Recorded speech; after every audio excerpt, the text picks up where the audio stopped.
Hey, I'm Jeff. And I'm Phil, and we're the Cocktail Dudes. Today we're making the lilac gimlet.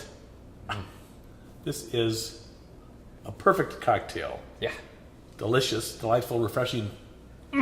Amazing. Yeah, just the taste of the lilac, the sweetness, the perfuminess. It goes perfect with the botanicals and the gin. Awesome. You're making me thirsty. Now, we had this cocktail or something very similar to it first at Odd Duck Restaurant here in Milwaukee. And so we reverse engineered it, and that sort of put us down the path of making a whole series of lilac cocktails, which we had a blast doing, right?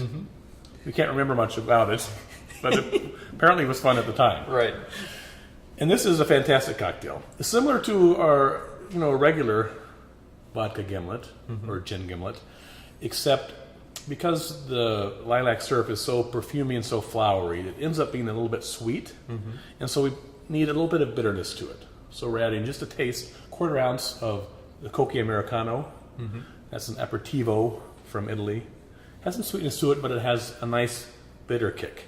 Yep. And that helps round out this cocktail into something very nice and pleasant. If you don't have the Cocchi Americano, you can use any sort of little bittery aperitif, like the Sailors here, or the Swedes, or something like that. You can use the Bonal, B-O-N-A-L, though that is sort of caramel colored. Yes. And you want to stick to more of the clear or light colored aperitifs here, right? Yeah, and you don't want to... When you're done with this drink, it's got a very beautiful color that gives it a great presentation to it. It's wonderful. Well, so. It's like a Sargasso Sea, right? Blue-green. You almost want to jump in it. Yeah. If you weren't going to drink it. Yeah. And then it's very forgiving cocktail, so you can use pretty much whatever gin you like. London Dry style gin would probably be our first choice. We're using the Bombay Sapphire East here today, but you can use regular Bombay Sapphire or Beefeater. 24, we use that a lot. Tanqueray Malacca.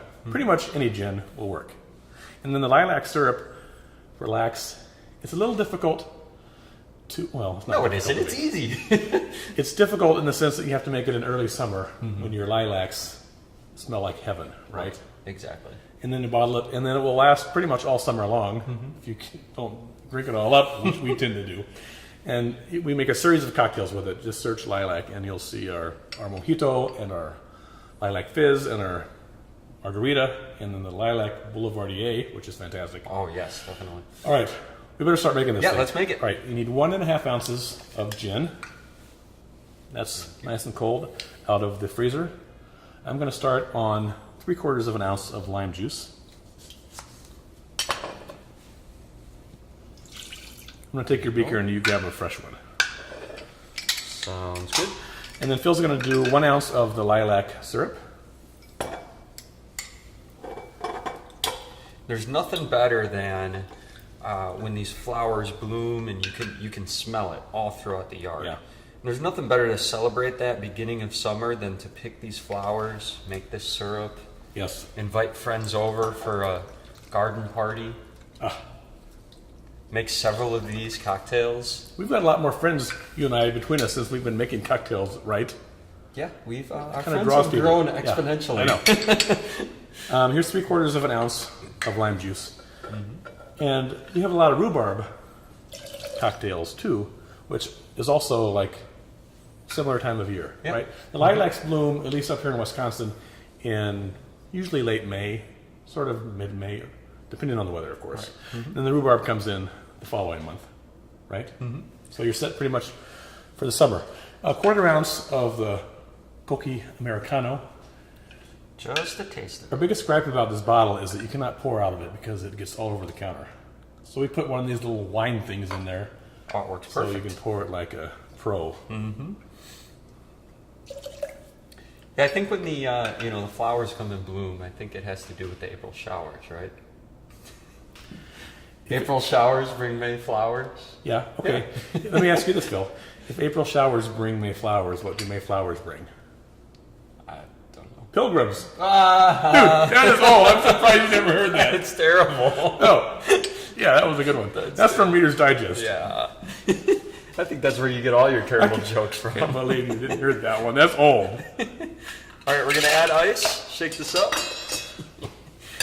mushrooms. You're going to be using that, I know. I probably will.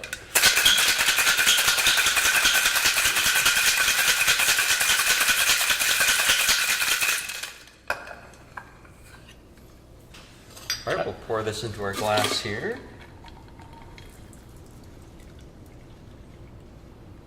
Ah, beautiful.